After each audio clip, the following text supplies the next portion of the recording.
แล้วคนที่ไม่ผมเลยใกล้จะเลยดีคนที่ไม่ผมเลยใกล้แต่นุ่งร้อยบิตาครับมาต้องเดินหัวจิกเซ่คุยเลยใกล้กี่มาบุ้งมาป้าสิงห์ให้ตาเลยคุยจันนี่ปีสิงห์ชนะคุยทำเป็นสินจารีประเสริฐใช่แต่มาบุ้งป้าสิงห์ชนะมาจันสิงห์กิตมักตาคุยเลยดีมาจันสิงห์กิตมักตาคุยเลยดีนุ่งพนามตาแล้วก็สู้นุ่งพนามสู้แล้วก็สู้ลำปากแต่จู่เลยบ้าคุยมาอิสิงคุยมาจิงโฟก็มาจันนุปีสิงห์เลยใกล้มาจันสิงห์ทำเป็นจงหันกันนี่ให้เมื่อกี้คุยอาเจ็ดประทัดบัดทำดูหน้าคุยเลยใกล้กี่บอลลูนเตี้ยสิงมาบุ้งมาป้าสิงห์นักกันนักคุยคนนั้นจะเมื่อกี้มามีนี้สิดาไบรท์คนที่ฮับปี้ภาษีเลยบ้ามาฆ่าได้จริงขลักว่าคุยกี่อิสิงตัวเนี่ยบอกว่าสปอนเซอร์ตัวเราก็ให้จันมาเนี่ยยังกันเสร็จเลยคนที่บอลลูนเตี้ยสิงโดยอิจันนุปีสิงสิดาอิจันนุ่งตารักภาษีอิจันนุ่งตารักภาษีมาบุ้งมาป้าสิงตัวคนนั้นจะเปลี่ยนรถกับมันโตเกเปลี่ยนระนุ่งตาสุดตาหน้าจูงอันนี้ให้ได้ด้วยแล้วคุยกี่ทับบันเจนุ่งตาเรให้ตัวนั้นเจียงระบาปะขังชิงตะเกียให้เป็นยังไงอามุลลาคนนั่นตรามาในพันธุ์ละคนมาเป็นมาทำอะไรได้หรอถ้าเป็นกี่เปลี่ยนปาร์ตี้ให้ได้สิทธิ์ชินนับเรียดีเลยนะทีวีondaทีวีเราไอ้นักก็ไม่ให้ด้วยนู่นฉันไอ้นักให้เราโอ้ยทิ้งโลโอ้ยต้องมีอย่างหันหลังได้เป็นโอ้ยไปวันละใกล้ต้องมีอันคนน่าจะรีบสิ่งใช่ไหมมีอย่างเดียวมาว่าป้าสิ่งตัวว่าจะรีบสิ่งใช่ถ้าเป็นสินบ้ามันทำอะไรใกล้คลับอามาดีสินบ้าว่าป้าสิ่งที่สปอร์ตยาวแต่น่ะเสียเลยชาบิสิ่งน่ะคุยทำเป็นปุ่งพาน่ะสินบ้าสวยอ่อยถวยอันนั้นเลยคุ้มทัวก็สู้เลยคุ้มทัวก็สู้นงตาก็สู้นงนะพยายามตาก็สู้คุยทำเป็นจงกันนี่จงหันกันนี่ให้ไปว่าขลุ่นนะมาว่าป้าสิ่งที่กันน่ะว่าจะไปกินมามีนี่ก็จะมีอามันต้องหันจะรีบเสียกันaku makharana di koi thaban je chung je kalak pele hai biram ya do thaban lama sinba matam da angang sing sina nupi mcha sing sina kaya gi matik wa ge hai ba se mayam sinba thaban sinbi ba mayam na he na khang bani ko do mayam na koi sinbi lang bi ri ba babuk mawung ma pa sing gi damak ta me ahowa ku bam tam ko bi yo gen partiya sina ready tore haure ojek thaban haure nong lem ki ba gai roi na na ojek thaban haureเราบอกว่าภาษีจะกันเราเดี๋ยวคนน่าจะเราจะกันเราสิ่งที่ขับไปทำกับเตารีถ้าเป็นเราลานี่เราจะทวงก็หกเราไปดีกว่า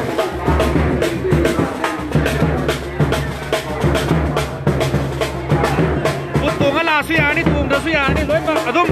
ยามที่นักพัฒนาดุมสปอร์ตก็เลยนั่นหายตาเลยข้ากินหมูภาษีสปอร์ตก็เลยนั่นกันเราที่ทวงด้วยนี่เราจะเสก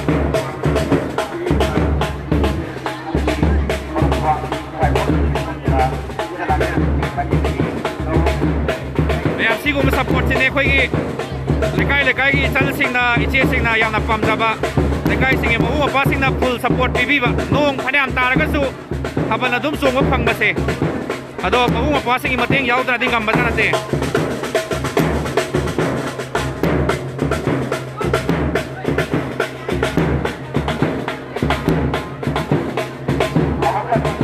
ถ้าเป็นเราเร่ไม่ยอมรักพี่โร่ถ้าเป็นเราเร่เป็นปาร์ตี้ที่เราเชื่อด้วยเลย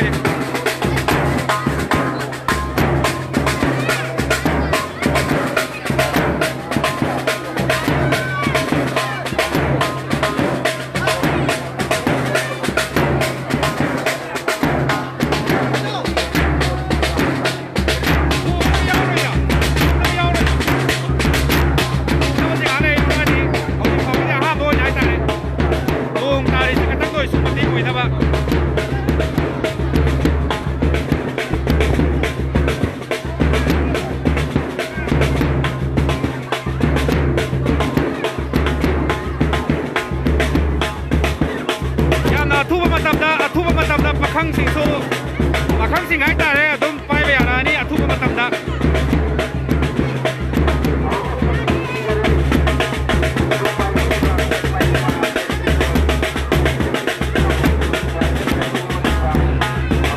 ไม่ผมเลยใกล้เลยไม่ผมเลยใกล้ที่ทาวเวล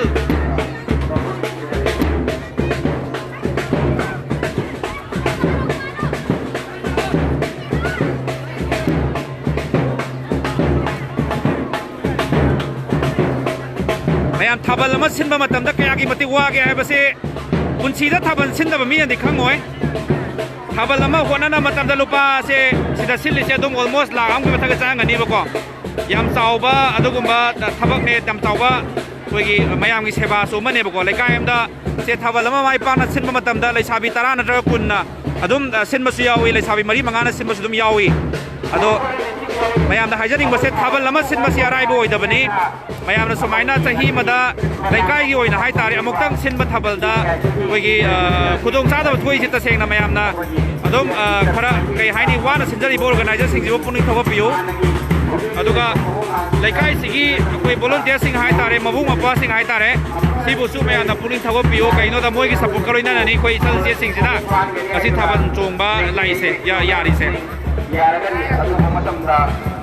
Gentlemen supaya bayar ni na ojek thaban me am nungai ba hore ni ko ya thaban yam thi nungai ni sidi ko koi ipun ju thoroi ba ngasi no miche nupi thi ba ya ye to pakhang ne ha sa ta ba yari ngai nupi thi ba koi nupa si ki chongbi da na ba hai jage ko koi appreciate tau jade ba kai no yum da lai ba koi tai ma sing ye cha nupi sing do adu ina nungsina na hai ta re ma ga oina chongmi no Makang singi damak tani thabal hai base ko yumpan basingi damak tani natte kana ko makhar na di koi pakhang sa song su dum yawi ko mi nan thu dana basida kai do tai sidi carpet thai je utra ba I bela mati bora ga thajalai ni kai no thabal hore me thabal hore me thabal je nungai bi dra bo kari no me am na kari no pe na chong doi ne Ayan thaban se nungai trabro se chungam ga yen thalai se volunteer sing side tagi ne chungam ga yen tharai ba support tawrai ba mayam hembio mating pang na bani ai lai jari ko tungda khatang la thok pio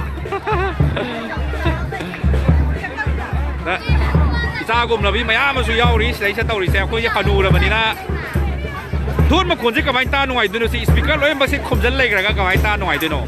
sida khil ba speaker se ure na mayam Cel changna koi service nungai helagi haidan tawri ne ba ko ado hoi makeup tu sudum ibam som bayai kai sukai de chahi mada mungtang sinja ba lekai gi thabani manipur da lai riba ben party sing sound system sing na ko pula amuktang da yoksang manung da thaban mungtang na chongba matam da kona de hai khangai khoi na supur ja matam duna lekai somai to ga khakal lan chong nai se chairau ba han ba chairau ba ni chuba kai thui da khoi manipur da dia ado somai na thui ba somai na khaga khaidok na daga di khoi gi Thaban da su mi masing ko na daba hai di service bi gi dori ben party sing masing ko na daba light masing ko na daba sound masing ko na daba se dum tho e ba mai bum na kai da ni mem lai jari se ado chungam bu chami ning ta su koi volunteer sing na koi gi chungam pi na ba gi damak ta ready lai biri ado ngasi gi thaban si yam nungai ga dabam na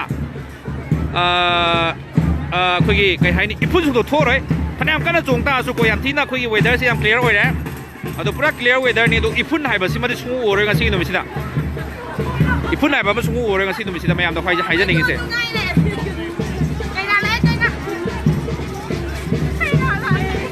Wala chungam se karam mi da pibi ge karam mi da pibi ge sini da siro sengam lo awa ma sing sani mi da ado lai khum na ka thaban chung ma se nung di nungai te ko dui su chahim da muktang sin mani na ma pung pha na chung han da ga di nungai te ba ma ung ma pa sing na khoi gi lai kai gi ma san ma che sing somai na thabal la murak chung ma tam da chahi ma gi somai na mating pang ma phang ba se sigi nungai ba se tang ma ya da tak tam biyo nungai ba se san sing da yam ba ma pung sing da Ibong thaban chung jage ha jabje saki pati harau de koi di chung ma sai kuding chung koi ha jai se amu mukte hen chung dong sunat de amu mukte chung de sahi mukta la koni koi pe na wa de bo chung yu si koi ha de ga sigi yam nungai ga da na koi gi mafam je ipun chung ho roi nong yu ta san mi gram ni da bo ko lai khum tot pudi tot tau man de ado carpet tha bani na nan thu ko be tau dong di man de mayan na kha section chung bi bodi phai ko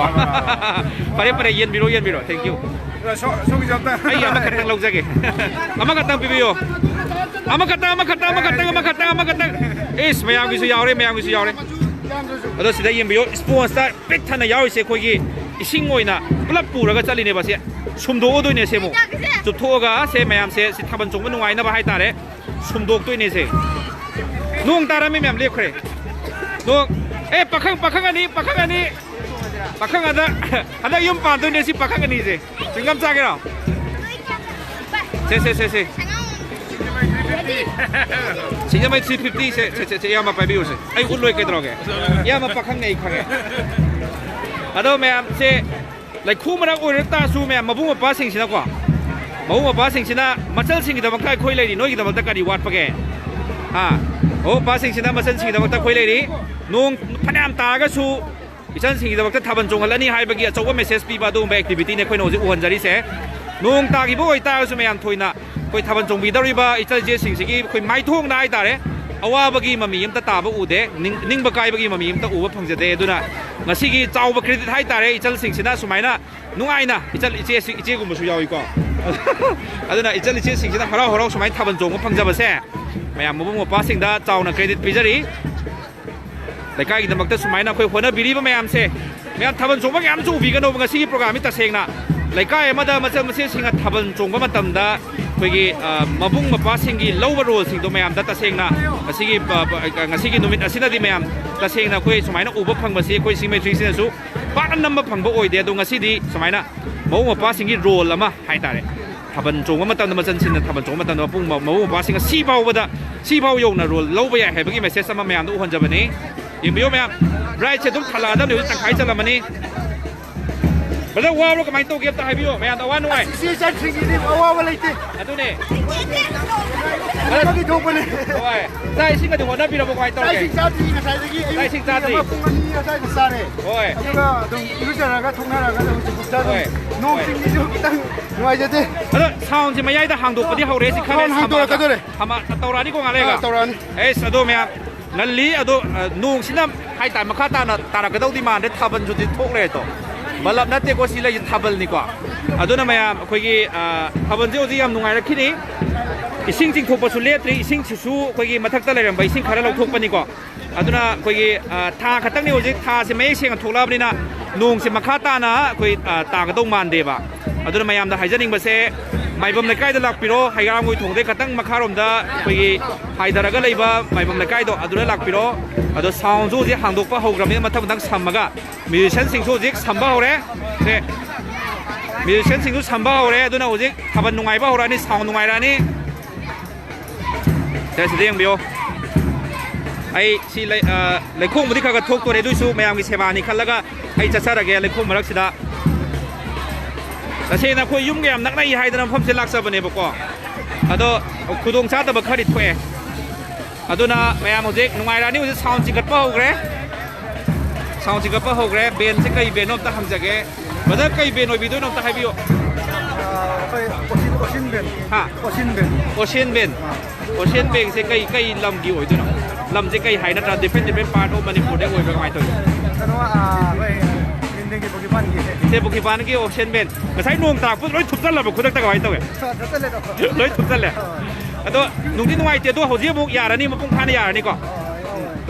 กรัมก็มีอินสตรูเมนต์ยาวเก่งอ่ะสิเจ้เป็ดน้ำยาวเลยคีย์บอร์ด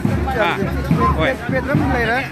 คีย์บอร์ดเด็กๆกีตาร์เปียโนตัวบัดนั้นรีเควสตั้งตัวจะเก็บแบบไม้ปานจริงไงตัวอาศัยจะทวายฮับปี้บอยในวิดีโอดุมลักจะเก็บบอกว่าตัวอาศัยจะมาเตรียมตั้งตัวทวายฮับมินนาวายกันไอ้วิดีโอดุมกลับจะเก็บอาศัยได้กังเนี่ยสมจัดเลยว่ะช่วยได้ตัวเสียแล้วอาศิจุเต็มแล้วแบบอาศิเต็มเนี่ยแบบโอเคด้วยตาดีงากี้มาตุ้งด่าอุบพังกันนี่ก็ทุกมาตัวแม่มาคุยซาวน์ที่ปั่นขัดปะโอ้ยสุดเลยเฉลยซาวน์ปั่นขัดปะลอยรำนี่นะแม่งากี้มาตุ้งด่าแม่เซ็กซ์โฟนได้ไกลตะกี้คีย์บอร์ดได้ไกลตะกี้สิดาเลยดีแบบเป็ดรำได้ไกลตะกี้แบบมิกซ์ตัวพวกเรานี่งากี้ทุกมาตั้มด่าเอาวันลมต้องยังกันจักแกเอาที่ซาวน์กี่เทคนิคเซตตั้งส่วนนักกันตะกันน่ะตัวรีก่อนไลฟ์ที่ทุกคนจะท่าร้อยแม่เซมินิมังตารามทางกันเลยสิจักแกไม่ผมละไก่เนี่ยไม่ผมละไก่เนี่ยยามคุยในไลน์ท่าจะรู้เลยชันโดรบันนี่แม่เลยชันโดรบันนี่แม่แต่หายใจนิ่งๆเสร็จสมัยนะคุยหนังสีพิจารณาเมสเซสนุ่งตาระสู้บอกว่าภาษาอังกฤษสปอร์ตกันเลยนะนุ่งพนันตาระก็สู้เลยคมพนันโทก็สู้อิสิงพนันทุ่มก็สู้เลยไก่มาว่าภาษาอังกฤษนะปั๊มบอมเจี๊ยดติงบีแล้วก็ดีปั๊มบอมเสร็จท้องน้ำพนันติงบีแล้วก็ดีเลยไก่มาเจอมาเสียสิ่งที่มันตะกริสุวัตเต้พูดว่าแข่งแล้วบางงานกันนี่ให้ไปกินเมสเซสพิจารณาดูมาสิ่งที่ไม่360กี่ไลฟ์นี่ไม่มันนี่พูดสมัยนั้นไลฟ์ท้าอุรังกิโรยด่าอุรังกิโรยขัดลิด่าเจ๊สิ่งก็ทุ่มมิจฉาไม่ได้ด่าทำอะไรดีทำอะไรเขาได้ดีกันเนาะคุยดีจัสคุยจัดแล้วนี่หายใจไปวันนี้หากที่มาตุ้งดาคุยจัดแล้วนี่หายใจไปวันนี้คุยนั่นเลยจะร้อยหายไปวันนี้อดมไม่ยามนะมาฆ่าตาในยิงบินนิงตาก็ดีอดมมาพับเสียหลักปีละก็อดมงั้นสิ่งนุ่งอะไรบ้างกูไม่ย้ายตาเลยไม่ยามนู่นมันก็ทำเป็นสูงมาใกล้เสียไม่ยามคุยกี่อดมกี่หายตาเลยปักข้างงอยยังไงด่าเลยชาวบ้านยังไงด่ามุมซิ่งไม่ experience สุดแทงเอาไว้ไฟดูกันเลยใกล้กี่มุมป้าสิ่งนั้นสู้สมัยนั้นห้อยเอพิลกี่พอร์ตนกูไม่ได้ทำเป็นสูงมาสิ่งจะทันนุ่งที่ยามนั่งกันมันเนี่ยว่ะอีวันยาวสั่งมันนุ่งตะเบาตะเต้าหลีนี่ไงเนาะซาวน์หาป้าเขาเลยซาวน์หาป้าเขาเลย เขาทับเป้าเลยเอาเลยเฮ้ยเสาตัวนี้เอาเลยเอาเลยเนี่ย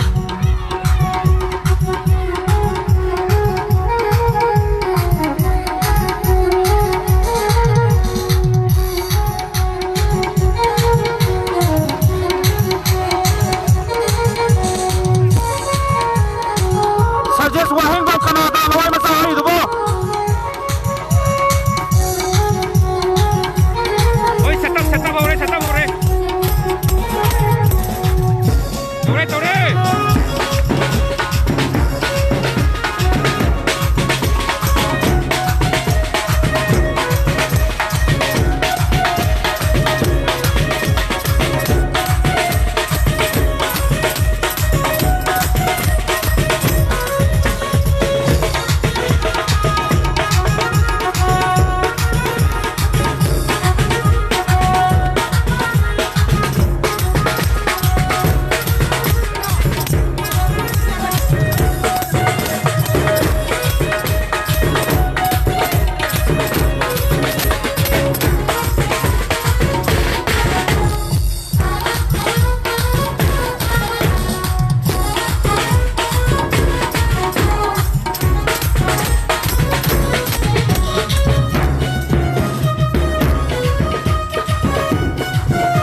live sa lagi arabo makata ba di may mapam sila ng mining tabiyo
masih kataku lah terjadi berbagai apa wes juga anak masa sih macam ya lima kali lah kok tidak bah sinjalan jadi bah makin di dulu sinjali amukan lu sinjali ini kayak sih anak sih kamu coba orang sih nggak tahu apa sih